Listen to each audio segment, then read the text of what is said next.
નવસારીના ચીખલી પોલીસે Majigam national highway પરથી ચોખાની કુસ્કીના કટ્ટા નીચે સંતાડેલો 12.53 લાખનો વિદેશી દારૂનો મોટો જથ્થો ઝડપી પડ્યો છે।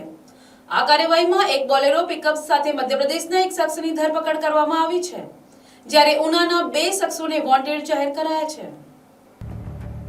ચીખલી પોલીસ મથકની સર્વેલન્સ ટીમને બાતમી મળી હતી કે મુંબઈથી અમદાવાદ તરફ જતી એક બોલેરો પિકઅપમાં દારૂનો જથ્થો લઈ જવામાં આવી રહ્યો છે। આ બાતમીને આધારે પોલીસે નેશનલ હાઈવે નંબર 48 પર મજીગામ પાસે ભીખુ ચિકન સેન્ટર સામે વોચ ગોઠવી હતી।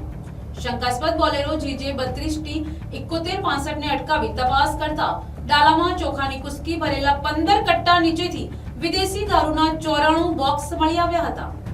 પોલીસે પિકઅપમાંથી ભારતીય બનાવટની વિદેશી દારૂની વિસ્કી અને ટીન બિયર સહિત કુલ 4248 નંગ બોટલો જપ્ત કરી છે। આ દારૂની બજાર કિંમત 7,48,080 આંકવામાં આવી છે।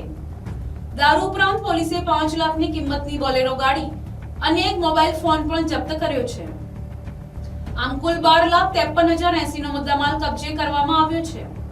આ કેસમાં પોલીસે સ્થળ પરથી મહેશ જીલિયા ગાવડ, રહેવાસી ઇન્દોર, મૂળ જાબુઆ, મધ્યપ્રદેશ નામના આરોપીની ધરપકડ કરી છે।